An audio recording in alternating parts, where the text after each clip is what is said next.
ನೋಡಿದ್ರೆ ನಾವು ಒಂದು ಹೇಳ್ತೀನಿ, ಈಗ ಇದ್ರ ಬಗ್ಗೆ ಪಕ್ಷದೊಳಗೆ ಭಾರತೀಯ ಜನತಾ ಪಾರ್ಟಿ ಒಳಗೆ ಎಲ್ಲೋ 100% ಸರಿ ಅಂತ ನಾನು ಇನ್ನೂ ಹೇಳಿಲ್ಲ, ಹೇಳೋದೂ ಇಲ್ಲ.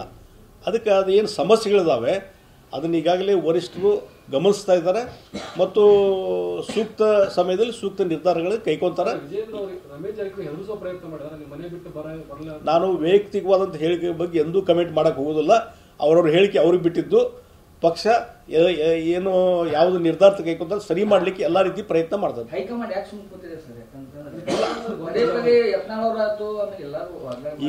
ಈಗ ಹಲವಾರು ಬಾರಿ ಅಲ್ಲಿ ಅವ್ರ ಜೊತೆ ಮಾತಾಡಿದ್ದಾರೆ. ಬಹುಶಃ ಬರುವಂಥ ದಿವಸಗಳಲ್ಲಿ ಇನ್ನೊಂದ್ಸಲ ಕರೆಸಿ ಮಾತಾಡಿ ಏನೋ ಒಂದು ಹಂತಕ್ಕೆ ಈ ಸಮಸ್ಯೆ ಇತ್ಯರ್ಥ ಆಗ್ತಂತ ನಾನು ನಂಬಿದ್ದೀನಿ. ಸರ್, ನೇರ ವಾಗ್ದಾಳಿಯನ್ನ ಮಾಡ್ತಾರೆ. ನಿಮ್ಮ ಅಪ್ಪನ ಸೇವ್ ಮಾಡೋದಕ್ಕೆ ನಾನು ಬಂದಿದ್ದೀನಿ ಅನ್ನೋ ಒಂದು ಹೇಳಿಕೆನೂ ಕೊಡ್ತಾರೆ.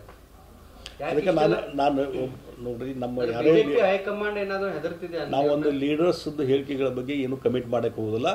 ಬಟ್ ಇಲ್ಲೇ ನಮ್ಮ ಪಕ್ಷದೊಳಗೆ ಏನು ವಿದ್ಯಮಾನಗಳು ನಡೆದಾವೆ ಅದನ್ನು ವರಿಷ್ಠರು ಗಮನ ಹರಿಸ್ತಾ ಇದ್ದಾರೆ. ಅವ್ರ ಗಮನಕ್ಕಿದೆ. ಆದಷ್ಟು ಬೇಗನೆ ಇದಕ್ಕೊಂದು ಇತ್ಯರ್ಥಿ ಒಂದು ಅಂತ್ಯ ಆಗ್ತದೆ.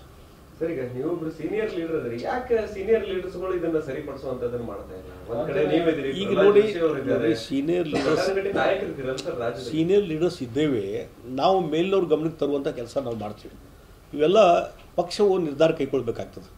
ಈಗ ಜಗದೀಶ್ ಶೆಟ್ಟರ್ ನಿರ್ಧಾರ ಮಾಡುವಂಥದ್ದಲ್ಲ, ಎಲ್ಲರೂ ಕುಂದಿರಿಸಿ ಸಮಾಧಾನ ಮಾಡುವಂಥದ್ದು.